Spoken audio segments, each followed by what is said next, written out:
నేను ముఖ్యమంత్రి అయిన తర్వాత అడిగిన హెల్త్ డిపార్ట్మెంట్ పిలిచి అడిగిన ఏం పథకమే బాగుందా అంటే సార్ మంచిగా ఉంది ప్రజలకు లాభం అవుతుందని చెప్పింది.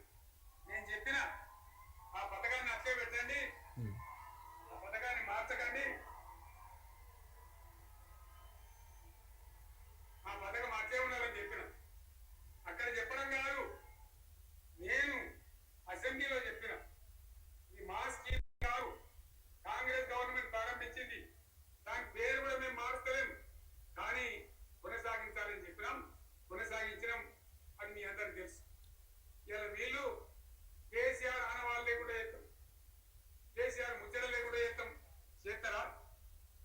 ఇవాళ మనకి సభ పెట్టుకుంటే అయితే ఆరోగ్యశ్రీ గురించి ప్రస్తావిస్తూ, ఎందుకు ఆరోగ్యశ్రీ గురించి ప్రస్తావించారు అంటే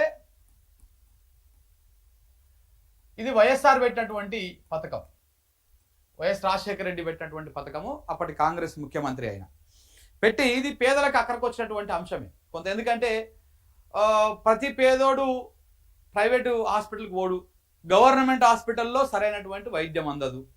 ఇది ఈ ఇబ్బందులు ఈ బాధలు చాలా ఉన్నాయి. సరే ఆరోగ్యశ్రీ వల్ల కార్పొరేట్ వైద్యానికి ఇంకా ఏమంటారు ప్రభుత్వం దోషిపెట్టింది అనేటువంటి ఆరోపణలు కూడా ఉన్నాయి. ఎందుకంటే ఆరోగ్యశ్రీ పెట్టే బదులు ప్రభుత్వ హాస్పిటల్ని అద్భుతంగా డెవలప్ చేయొచ్చు, ఇంకా దాని ఇన్ఫ్రా పెంచవచ్చు, దానికి సంబంధించినటువంటి వైద్యుల సంఖ్య పెంచవచ్చు, హాస్పిటల్ సంఖ్య పెంచవచ్చు, ఇవన్నీ ఆరోపణలు కూడా ఉన్నాయి.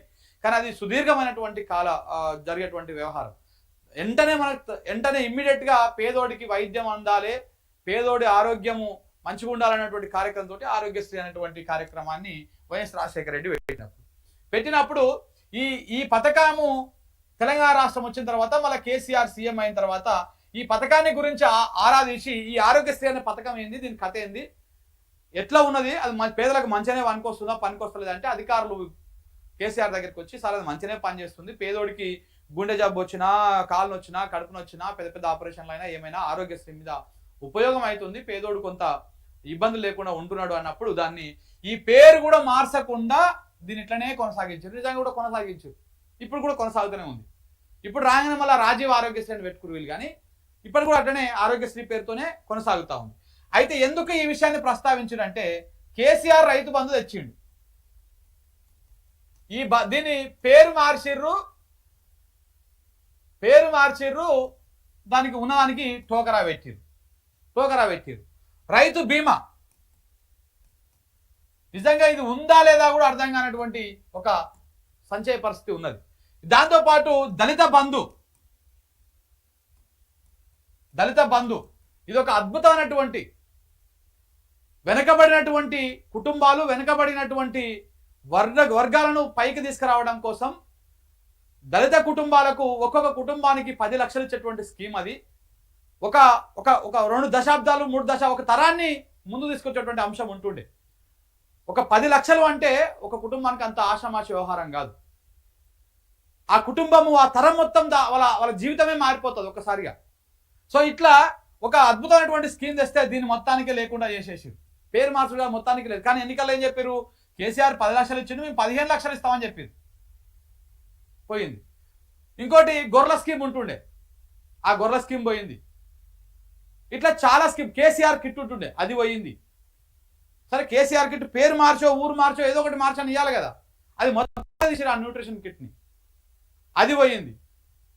ఇట్లా చాలా స్కీములను ఎత్తేసిరు వీళ్ళు, పేర్లు మార్చిరు, కొన్ని పేర్లు మార్చి బొందబెట్టిర్రు, పేర్లు మారకుండానే మొత్తానికే బొందబెట్టిర్రు. ఇట్లాంటివన్నీ చాలా కూడా ఉన్నాయి. సో ఇవన్నీ గుర్తు చేసుకున్న సందర్భంగా కేసీఆర్ ఆరోగ్యశ్రీని కూడా ఒకసారి యాద్ చేసి స్కీమ్ మంచిదైతే కొనసాగించడం మేము ఇట్లా, మీరెందుకు ఈ స్కీములన్నీ ఎందుకు బంద్ పెట్టిరు, ఎందుకు వాటిని ఆగం చేసిరు అని చెప్పేసి ఆయన ప్రశ్నించడం జరిగింది.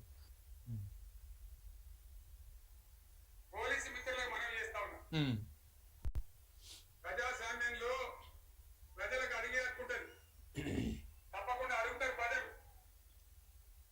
ఈ అడిగే హక్కును సోషల్ మీడియాలో టీఆర్ఎస్ కు సోషల్ మీడియా వారియర్స్ ఉన్నారు, వాళ్ళు బ్రహ్మాండంగా పనిచేస్తున్నారు, ఖచ్చితంగా అడుగుతున్నారు ప్రజల తరఫున.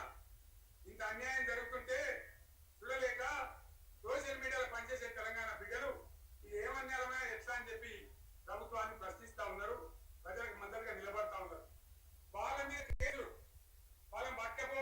ఉమ్. పోలీస్ సోదరులు నేను అడుగుతా ఉన్నా, మీరెందుకు తొలుకులాడుతుంటే? మీకేమక్కడ వచ్చింది? మీకు ఒక్కటి చెప్తున్నా నేను, గ్యారంటీగా పోలీసు మిత్రులారా, ఇవాళ పోయి రాత్రి మీ డైరీలలో రాసుకోండి, మీ డైరీలలో రాసి పెట్టుకోండి. 100కు 100% ఇలా తెలంగాణ చెలరేగిన పరిస్థితికి మళ్ళా వచ్చేది బీఆర్ఎస్ గవర్నమెంటే. అది ఎవరు కూడా ఆపలేడు. అది ఎవరి తరం కాదు, ఎవరి వశం కాదు. అది కేసీఆర్ నిన్న చాలా స్ట్రాంగ్ వార్నింగ్ ఇచ్చిండు.